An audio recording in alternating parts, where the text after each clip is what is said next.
Assalamu alaikum my dear students. Welcome in online biology class. Hope you all are fine and safe at home. As we have started with the new chapter and we are dealing with the botanical part of your test book. So let's have one more important part of your topic and the topic name is plant water relation, and this chapter plant water relation we are dealing with the lecture 3. So in last lecture I have gave you the explanation about osmosis and the different types of water or solutions that we are having in the osmosis. Then we have seen the different types of osmosis, that is endosmosis and exosmosis. Then we have seen the osmotic pressure.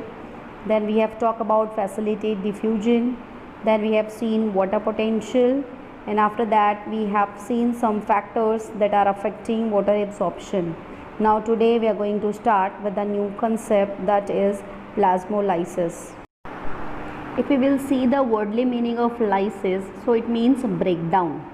So here also we can say that plasmolysis is nothing but the breakdown of plasma membrane, because as soon as the water enter inside, the solution enter inside, the plasma membrane will break by the pressure. So if we will talk about plasmolysis, so it is the process in plant cell where the plasma membrane pulls away from the cell wall due to loss of water through osmosis. हमको पता है कि जैसे ही water enter होता है plasma membrane जो है एक प्रेशर क्रिएट करती है, and that is because of osmosis, and that pressure is called as osmotic pressure.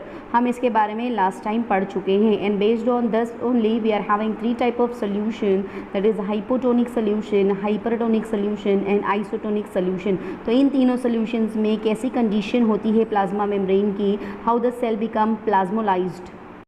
We have already seen this, that is in hypertonic solution cell become plasmolized, it means it got shrinked. Then in a hypotonic solution cells become flaccid because of entry and exit of water. In isotonic solution actually the external and internal pressure has become equal, so cell becomes flaccid. But if we will talk about hypotonic solution, so see here, so the cell becomes turgid because cell इतना ज़्यादा water और nutrient absorb कर लेता है जिसकी वजह से वो turgid हो जाता है. तो इस condition में यहाँ पे plasmolysis का जो है वो process take place होता है. Here we can say the plasma membrane is experiencing a pressure. So we can say about plasmolysis, अगर हम लोग actually उसकी definition देखेंगे, so it is plasmolysis is take place when plant cell lose water after being placed in a solution that has a higher concentration of solutes than the cell. It means बाहर का जो concentration है वो ज़्यादा होगा, cell के अंदर का जो solute का concentration है वो कम होगा. So this type of solution हमको पता है कि hypertonic solution कहलाता है. So here we can say water flows out of the cell and into the surrounding fluid due to osmosis. अंदर का solution जो है वो निकल के बाहर आ जाता है because of here water supply will be from lower to higher concentration हम लोग बोल सकते हैं. तो इस condition में वहाँ पे cell जो है वो plasmolized हो जाता है, and this process itself is called as plasmolysis. and जो cell यहाँ पे हमको मिलता है वो cell कहलाएगा plasmolized cell. तो यहाँ पे cell जो है वो shrink हो जाता है because of the exit of water in it. More we can say that in a plasmolized cell एक गैप डेवलप हो जाता है between the cell wall and the protoplasm, और ये जो गैप होता है it is filled up by outer solution. तो इस तरीके से जो plasmolysis का प्रोसेस है वो अगेन उसका रिवर्स plasmolysis हम लोग बोल सकते हैं. सो इन अ plasmolized cell TP that is turgor pressure is always 0. ये बात हम लोग पढ़ चुके हैं. सो when such cell is placed in hypotonic solution, तो यहाँ पे endosmosis वहाँ पे अकर हो जाएगा, and here again the cell become turgid because endosmosis होने की वजह से सेल के अंदर जो सोल्यूशन है वो जाना शुरू हो जाएगा, और इस तरीके से जो है वो रिवर्स्ड प्लाज्मोलाइसिस हम लोग बोल सकते हैं कि यहाँ पे होना शुरू हो जाएगा, जिसको बोलते हैं डी प्लाज्मोलाइसिस. तो डी प्लाज्मोलाइसिस की कंडीशन में जो सेल अब तक फ्लैसिड था यानी कि पिचका हुआ था हम लोग बोल सकते हैं, वो अब हाइपोटोनिक सोल्यूशन में रखने की वजह से उसके अंदर वो का वाटर कंटेंट जो है वो फिर से फुल हो जाता है, एंड हियर वी कैन से अ फुल्ली टर्जिड सेल वहाँ पे वो बन जाता है, तो उसकी जो है वो फ्लैसिडिटी ख़त्म हो जाती है और टर्जिडिटी वहाँ पे एक मेंटेन होती है। तो अगर इस तरीके से एक फुल्ली टर्जिड सेल की हम लोग बात करेंगे तो इन ये plasmolysed cell the turgor pressure is exactly equal to the osmotic pressure. So यहाँ पे हम लोग बोल सकते हैं कि उसका तो जो DPD है वो DPD here will always become zero. अगर हम लोग path of water across the root की बात करेंगे, that is from epiblema to xylem in the stelar region, internally अगर वाटर किस तरीके से एब्जॉर्ब होता है, अगर हम लोग ये चीज़ देखना चाहेंगे तो water is always absorbed by root hair. ये बात तो तय है कि रूट हेयर से ही वाटर एब्जॉर्ब होना शुरू होता है। Then through the process of imbibition, हम लोग इम्बिबिशन पढ़ चुके हैं। सो इम्बिबिशन होगा, देन डिफ्यूजन होगा, देन ऑस्मोसिस होगा। सिक्वेंशली ये 1 बाय 1 स्टेप बाय स्टेप ये तीनों प्रोसेस होंगे एंड इसके बाद जो है वो वाटर का पाथवे स्टार्ट हो जाएगा। Consequently we can say the cell becomes turgid, एक सेल टर्जिड हो जाता है, उसका टर्गर प्रेशर इंक्रीज हो जाता है, लेकिन वहाँ पे उसकी DPD जो वैल्यू है, डेफिशिएंट प्रेशर डेफिसिट, वो हमेशा उसकी वो डिक्रीज ही रहती है। हावेवर यहाँ पे जो इमीडिएटली एडजेसेंट कॉर्टिकल उसका रहता है इनर टू इट, उसका जो DPD बढ़ जाता है एंड यहाँ पे उसका जो है वो ऑस्मोटिक प्रेशर भी बढ़ जाएगा। Therefore the cortical cell will suck water from the turgid root hair. Next cell उसका जो है वो वाटर एब्जॉर्ब करना या वाटर को इनटेक करना स्टार्ट करता है from the turgid root hair cell. So in this again it becomes turgid and then the flaccid root hair cell now absorb water from soil, यानी कि फिर से जो रूट जैसे इस तरीके से एक सक्शन क्रिएट होगा तो जैसे ही सेल टू सेल यहाँ पे टर्जिडिटी मेंटेन होगी और फिर अगले सेल तक वो कंटेंट पास किया जाता है, तो इस तरीके से हम लोग बोल सकते हैं कि ये वाटर का एक पाथवे क्रिएट हो जाता है अक्रॉस द रूट और यहाँ पे जो है वो एपीब्लेमा से एजाइलम तक इस तरीके से ये वाटर का पैसेज जो है वो एक बन जाता है। So we can say here that water uptake का या जो पाथवे है that process is helped by the process of osmosis and here the solute will flow through epidermis into cortex by mass flow as the cells are interconnected. अभी आपने देखा कि कैसे sales एक दूसरे से चिपके हुए हैं एंड यहाँ पे जो है वो कंटिन्यूसली ये पैसेज एक बना रहता है and water is again transfer होता रहता है from cell to another cell. So here with this passage there are 3 possible routes for uptake of water। 3 तरीके से यहाँ पे वाटर का अपटेक जो है वो पॉसिबल होता है। The very first one is the apoplast pathway जिसमें मास फ्लो होगा वाटर का। The next one is the symplast pathway and the last one is the vacuolar pathway। हम बोल सकते हैं कि ये एपोप्लास्ट एंड सिम्प्लास्ट दो बेसिकली टाइप होती है एंड सिम्प्लास्ट की अगेन 2 टाइप आ जाती है, that is vacuolar pathway and transmembrane pathway। तो इसके बारे में हम लोग जो है वो और आगे इन डिटेल पढ़ेंगे कि व्हाट आर 3 डिफरेंट पार्ट्स में कैसे यहाँ से वाटर कंडक्ट होता है। now, अगर हम लोग बात करेंगे water through the turgid cell, so how it is passing. So water from the turgid cortical cell is sucked by inner cortical cell and the process goes on. So here the root hair increases surface area of root to maximize water absorption and here by this method from the epidermis to the endodermis there are 3 pathways in which water can flow, जिसके बारे में हम लोग देखेंगे। But if we will talk about here the gradient, so the gradient of suction pressure जिसको DPD भी बोलते हैं, it develops from cell of epiblema to the cortex of root. Now consequently what will happen, water moves rapidly across the root through loosely arranged living cell of cortex followed by a passage cell of endodermis and finally into the cell of pericycle. So protoxylem is in the close proximity with pericycle. So यहाँ पे जो है वो ultimately xylem तक वो पानी जो है वो पहुँच जाता है। तो इस तरीके से ये जो पाथवे है इस पाथवे को फॉलो करके water will get entry inside the xylem. So here we can say absorption of water being a continuous process, a sort of hydrostatic pressure is developed in living cells of root and this is called as root pressure. So it is due to root pressure water from pericycle is not only forced into the xylem but also conducted upwards against the gravity. तो इस तरीके से root से upper part of the plants तक जो water और nutrients है वो बहुत ही ईजीली पहुँचाया जाता है। Now, as I talked earlier that three different pathways are created here of water across the root. Now that essentially occurs in two ways. अगर हम लोग बात करेंगे बेसिकली तो ये पाथवे जो है वो दो तरह का होगा. First one is the apoplast and the next one is symplast. Symplast की ही फर्दर टाइप में आ जाएगा vacuoles, vacuolar we can say. So the if we will talk about apoplast, so it is between the cell walls of neighboring cell. Simply the neighbouring cell तक water pass हो जाएगा. Symplast means through plasma membrane, यानी कि beneath the plasma membrane यहाँ पे वो उसका passage होगा. And plasmodesmata to cytoplasm from cell to cell, यानी इंटरनल यहाँ पे हम लोग बोल सकते हैं ट्रांसफ़र होता है वाटर एंड मिनरल्स का. एंड सिम्प्लास्ट की ही एक टाइप है वैक्यूलर, जिसमें it is same as the simplast but also through vacuoles we can say. We know that in the plants there are big vacuoles present inside. So here if the water pathway will get developed beneath this vacuole, so that type of pathway is called as vacuolar pathway we can say. So here the three pathway will develop or the water movement will develop in this way. So let's have a look in detail how the actually water transport in plant. So if we will talk about the pathways of water, so soil water enters the root through its epidermis. आपको पता है जो external layer होती है plant में वो epidermis कहलाती है. So it appears that water then travels in both. यहाँ पे जैसे ही वाटर एंटर होता है थ्रू रूट हेयर के, वहाँ पे फर्स्ट उसका जो वास्ता पड़ता है वो एपिडर्मिस से पड़ता है. So the cytoplasm of root cell called the symplast, that is it crosses the plasma membrane and then passes from the cell to cell through plasmodesmata. हम लोग बोल सकते हैं कि इंटरनल और बीनीथ एरिया से यहाँ पे जो है वो ट्रांसफ़र होता है.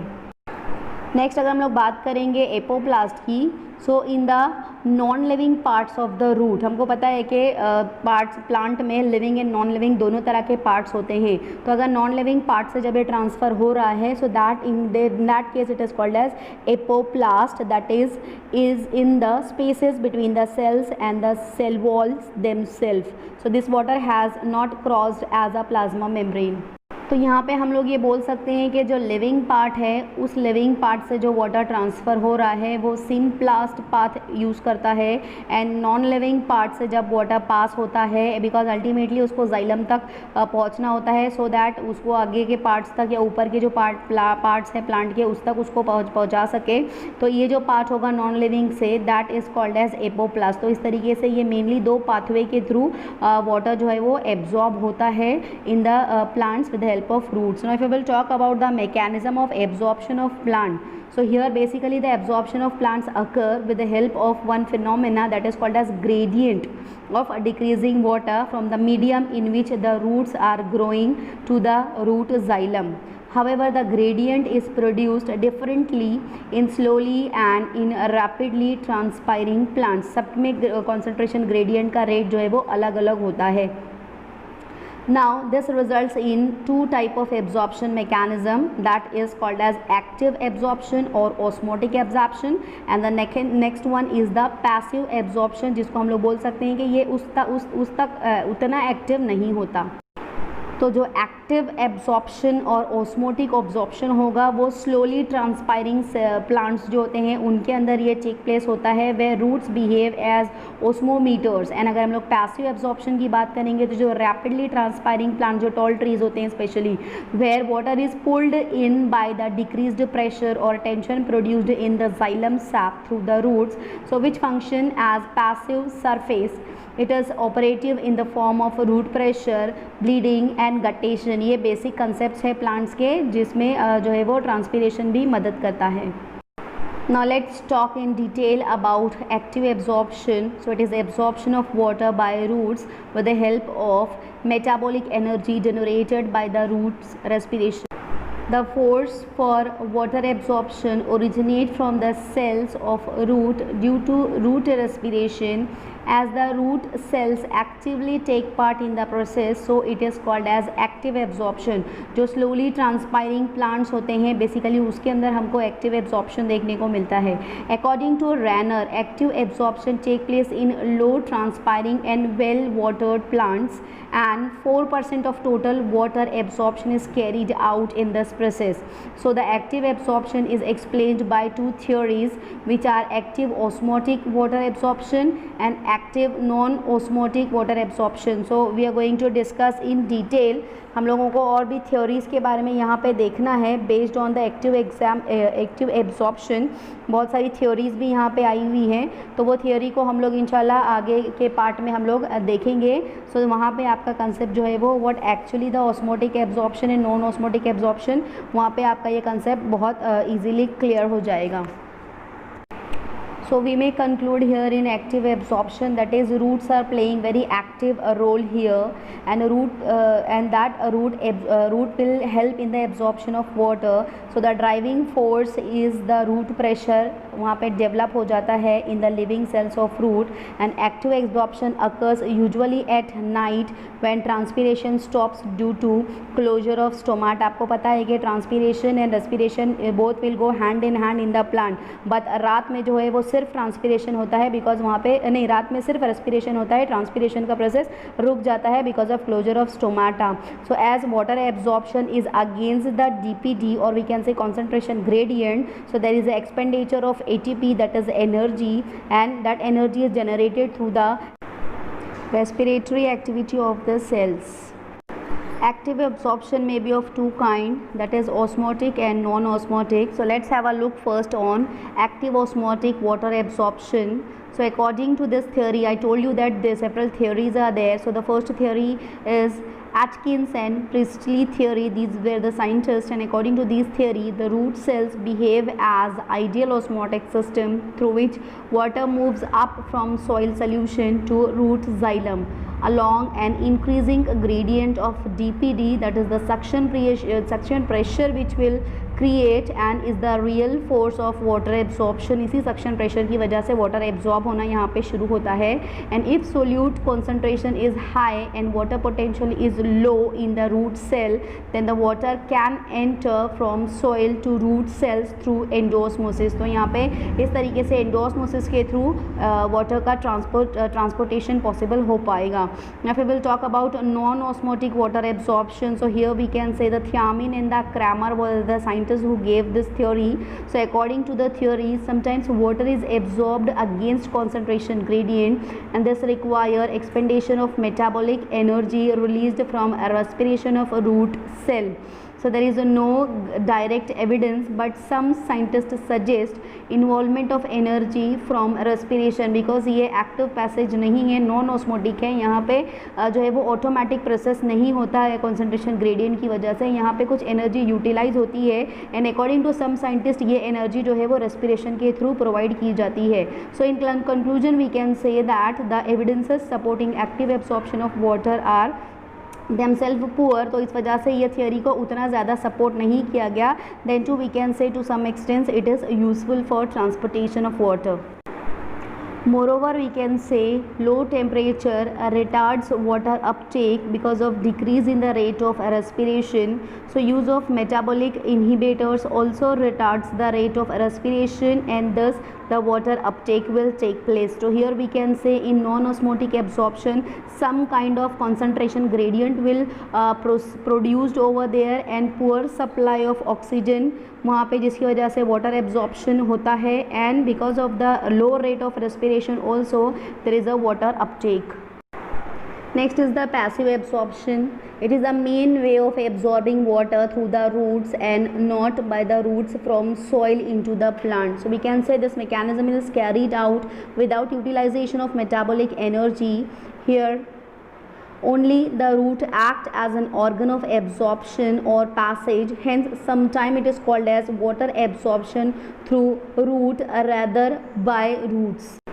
or we can say about it that it occurs rapidly in transpiring plants during daytime, because daytime पे वहाँ पे स्टोमाटा ओपन होते हैं, ट्रांसपिरेशन का प्रोसेस बहुत ईजिली होता रहता है, एंड वहाँ पे एटमॉस्फेरिक कंडीशंस भी बहुत फेवरेबल होती है, and the forces for absorption of water here that created at the point of leaf and other part that is creating the transpiration pull, we can say, and there is no expenditure of energy, that is ATP, because water moves in accordance to the concentration gradient. कोई यहाँ पे energy नहीं लगती, because जैसे ही concentration gradient start हो जाता है तो कोई एनर्जी नहीं होती, ऑटोमेटिकली प्रोसेस चलता रहता है.